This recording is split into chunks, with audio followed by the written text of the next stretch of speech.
Le colonel Assimi Goïta, président de la transition et chef de l'État du Mali, a accordé sa grâce avec remise totale des peines aux 49 mercenaires ivoiriens condamnés par la justice malienne, selon le communiqué diffusé le vendredi soir par le porte-parole du gouvernement, le colonel Abdoulaye Maïga. Le texte nous remet en mémoire que ces soldats avaient été condamnés pour des crimes d'attentat, de complot contre le gouvernement, d'atteinte à la sûreté extérieure de l'État malien, des transports, des ports et des détentions d'armes, de guerre et de munitions, intentionnellement en relation avec une entreprise individuelle ou collective ayant pour but de troubler l'ordre public par l'intimidation ou la terreur. Au vu de leurs fausses identités, chauffeurs, plombiers, en passant par les étudiants ou mécaniciens, au lieu de dire tout simplement force spéciale, portant des armes sans que les autorités maliennes en aient été informées, étant sur le territoire malien sans que les autorités maliennes en aient été informées, sans manifeste de vol. Pour ceux qui ne comprennent pas, le manifeste, c'est le token. C'est que lorsque quelqu'un va entrer chez toi, il toque, il se présente. C'est qui?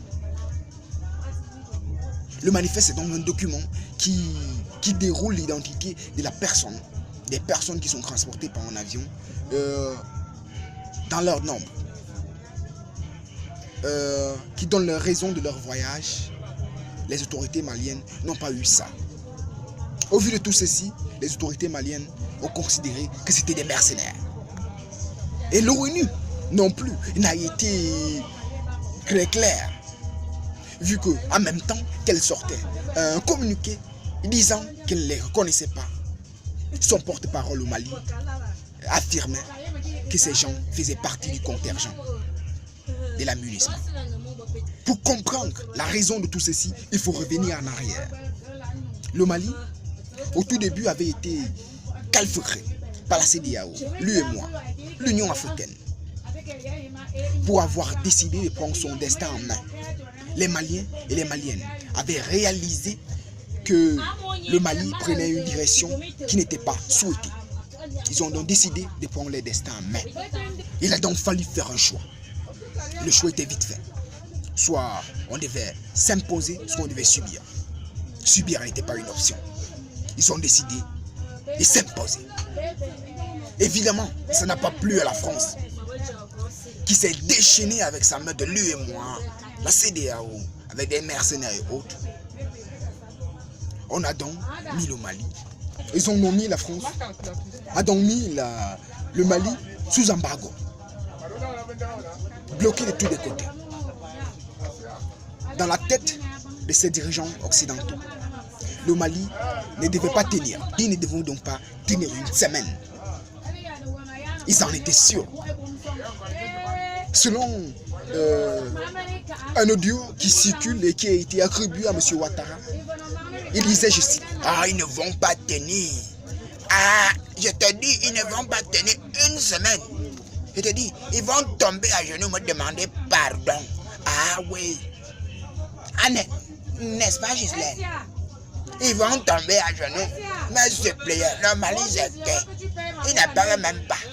Il ne parle pas, je vais. » L'objectif ici, c'était qu'en bloquant la circulation et l'entrée des denrées alimentaires, l'échange intercommunautaire, le commerce international et régional du Mali, était de faire souffrir le peuple. Concrètement et défiant tous les pronostics, comme une équipe du Cameroun qui bat le Brésil, un Maroc qui arrive en demi-finale d'une Coupe du Monde, le Mali et le peuple malien ont tenu bon derrière leur leader. Ce qui au final a eu l'effet contraire. Le Mali est devenu un pays soutenu à travers l'Afrique par tous les peuples africains. Des voix s'élèvent de France, d'Allemagne, d'Haïti, de Russie pour soutenir l'héroïsme de celui-là qui est devenu la tête de pont du panafricanisme. On en est devenu fanatiques, followers, supporters. Il est donc clair que si la CEDEAO avait été capable d'asphyxier le Mali, elle l'aurait fait. Si la CEDEAO avait été capable d'écraser le Mali, elle l'aurait fait. D'écrangrer le Mali, elle l'aurait fait. Ils en ont été incapables. Le dialogue devenait donc de plus en plus la solution. Carrément se mettre à genoux et implorer le pardon. Ouattara l'a rêvé. Téné Ibrahim Ouattara l'a réalisé. Mais en que temps, le Mali avait déjà fait gage de foi, de bonne foi, en libérant les 3 femmes qui faisaient partie du contingent. Après un temps, la CEDEAO avait fait un ultimatum au Mali pour libérer des militaires ivoiriens sans exigence et sans délai. Il leur avait dit, si la fin du mois de décembre arrive et que vous n'avez pas encore libéré ces gens-là, mais ils n'ont pas dit ce qu'ils devaient faire. Peut-être allait-il les bombarder. Peut-être allait-il, je ne sais pas moi. Mais le Mali est calé niet. Évidemment, il faut se faire respecter. C'est comme quelqu'un qui te dit, tu ne peux pas traverser cette ligne. Si tu traverses cette ligne, je vais te faire un truc. Tu traverses d'abord. Après, tu dis, je suis venu en paix. Ah ouais. Ce qu'il faut comprendre ici, c'est que le Mali a réussi à s'imposer. Défiant l'autorité de la France, défiant l'autorité de la CEDEAO, défiant l'autorité de l'UEMOA, défiant tous les pronostics, montrant que ce torchon qu'on présentait aux gens, embargo, embargo, embargo, ne servait plus à rien.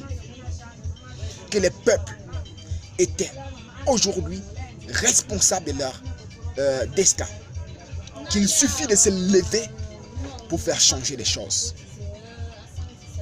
Le deuxième message qui est sous-jacent à ceci, c'est que entre nous Africains, quand il survient un différend, il faut communiquer, il faut dialoguer.